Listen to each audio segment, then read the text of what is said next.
Сәлеметсіздер ме? Мен Арынов Бақтынар Тоқтиярұлы, тарих пәні мұғалімі, педагог шебермін. Бүгін біз Орталық Азия ұғымына талдау жасаймыз. Палеолит дәуірі мен мезолит, неолит, энолит дәуірлеріне сипаттама береміз. Олардың негізгі түйткілді мәселелерін қарастырамыз. Сонымен сабағымызды бастайық. Орталық Азия ұғымы екі тұрғыдан қарастырыламыз. Физикалық географиялық және тарихи географиялық. Физикалық географиялық тұрғыдан қараған кезімізде Орталық Азия ұғымы үлкен ауқымды солтүстігі оңтүстік Сібір, Орал тау сілемдеріне, оңтүстігі Памир тау сілемдерінің арасын қамтитын, шығысында Монғолиядан, батысында Еділ жағалауларына дейін созылатын аймақ деп қараймыз. Саяси тұрғыдан алып қарағанда, тарихи географиялық тұрғыдан алғанда, бұл жерде біздерге таныс біз 5 мемлекет орналасқан. Қазақстан, Өзбекстан, Қырғызстан, Түркменстан және Тәжікстан мемлекеттері. Бұлардың аймақтың бізге өте маңыздылығы сол, біз өзіміздің отан тарихымызды осы аймақтан бөліп алып қарай алмаймыз. Барлық тарихи үдерістер осы аймақтың көлемінде жүріп отырды. Сондықтан да Орталық Азия ұғымын түсініп алу сіздерге өте маңызды. Адамзат баласының дамуының ең ұзақ мерзімін тас дәуірі қамтиды. Тас дәуірі өзінің хронологиялық бөлігін бойынша үшке бөлеміз. Палеолит, ежелгі тас дәуірі, мезолит, орта тас дәуірі, неолит, жаңа тас дәуірі. Энолит өтпелі кезең дәуіріне жатады. Сонымен палеолит. Назар аударсаңыздар, палеолит дәуірі біздің заманымыздан бұрынғы 2.600.000 мың жылдан басталып, біздің заманымыздан бұрынғы 12 мың жылдықтың арасын қамтиды. Палеолит үш кезеңге бөлінеді. Ішінде ол ерте палеолит, кейде төменгі палеолит дейміз. 2.600.000 жылдықтан біздің заманымыздан бұрынғы 140 мың жылдықтардың арасын қамтиды. 140 мың жылдықтан біздің заманымыздан бұрынғы 40 мың жылдықтардың арасын Мустье, орта тас дәуірі деп атаймыз. Және біздің заманымыздан бұрынғы 40 мың жылдықтан біздің заманымыздан бұрынғы 12 мың жылдыққа дейінгі кезеңді кейінгі палеолит, жоғарғы палеолит дейміз. Бұл кезеңдердегі басты ерекшелігі дәуірдің сипаттамасы дегенде адамзат баласының қалыптасуы, өсу, эволюциясын қараймыз. Ғылыми деректерге байланысты және табылған археологиялық сүйек қалдықтарын, сүйек қаңқаларын зерттеуден біз алғашқы адамдар, епті адамдар тобы австралопитектер деп есептейміз. Австралопитектердің сүйек қаңқалары алғаш Шығыс Африкада, Кения жерінде Олдубай шатқалында табылды. Олар тарихта епті адамдар немесе оңтүстік маймылы австралопитектер деп аталады. Австралопитектер ғалымдардың болжауы бойынша біздің заманымыздан бұрынғы 1.750.000 жылдықтардың арасында өмір сүрген. Олардың қоршаған жануарлардан басты айырмашылықтары ми көлемінің үлкен болуы, 600 шаршы сантиметрді қамтыды, және бас бармақтары 90 градустық тік бұрышты ұстай алуы, бұлардың епті адамдар, Homo habilis, демек қару жарақтар жасай алатын адамдар деп есептелді. Одан кейін тарих аренасына біздің заманымыздан бұрынғы 1 миллионыншы жылдарға питекантроптар пайда болды. Питекантроптарды біз тік жүретіндер отрядына қосамыз. Питекантроптардың қалдығы Ява аралында табылған болатын.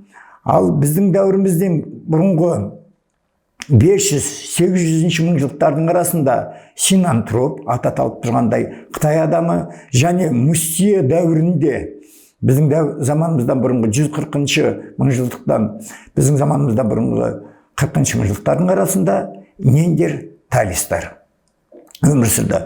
Бұлардың алдыңғы аяқтары қысқарып, артқы аяқтарында тік жүре алатын, адамдар қатарына жатады. Сондықтан да оларды ғалымда Homo erectus деп аталады.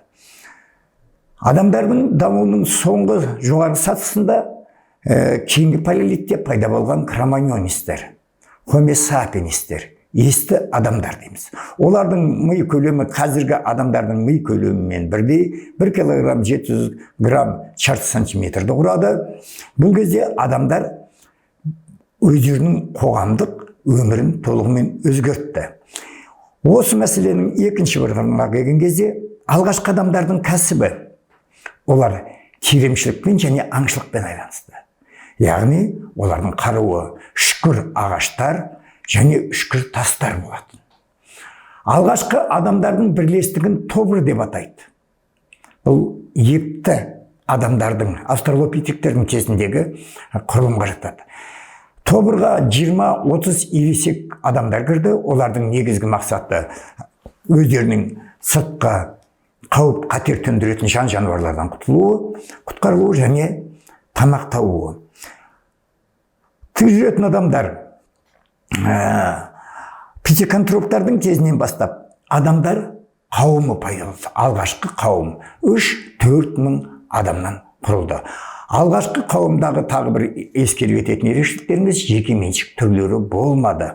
Қоғамдық мүлде жеке бас мүлдесінен жоғары болды. Әрине өткен ол белгілі адамдар өмір сүруге бейімделу керек болды және туып отырған табиғи қиындықтарды жеңу керек. Кейінгі тас дәуірінде пайда болған кроманьондықтардың тұсында рулық қауымдар қалыптаса бастады. Ірі тайпалық қауымдастықтар ыдырауға бет алды. Адамдар сөйлеу қабілеті пайда болды және қару-жарақтың жаңа түрлерін ойлап тапты. Жетілдірген қарулар деген кезімізде біз бифастар, унифастар, нуклеустер дейміз. Бұлардың бәрі өзегін жан-жағынан, таспен қашап жан-жағынан өткірленген шартқы түрлері болатын. Палеолит дәуірінің тұрақтары деп Қазақстанда біз оңтүстік Қазақстандағы Қаратау тау етектеріндегі орналасқан қазбаларды айтамыз. Табылған бұған Арыстанды, Бөрі қазған, Тәңір қазған, Шабақты, Чоқан Уәлиханов тұрақтары жатады. Бұл жерлерден 5000-ға жуық тас қарулардың қалдықтары табылды. Және батыс Қазақстанда палеолит дәуіріне жататын Шақпақ ата Бозаш түбінде орналасқан тұрағы біз оқып, үйреніп, зерттелген болатын.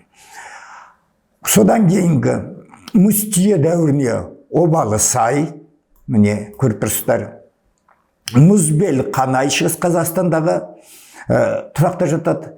Кейінгі палеолитке Семіз бұғы, Батпақ, Қарабас, Ангренсор, орталық Қазақстандағы, шығыс Қазақстандағы Бұқтырма, Шүлбі, Майбұлақ тұрақтары жатады деп есептейміз.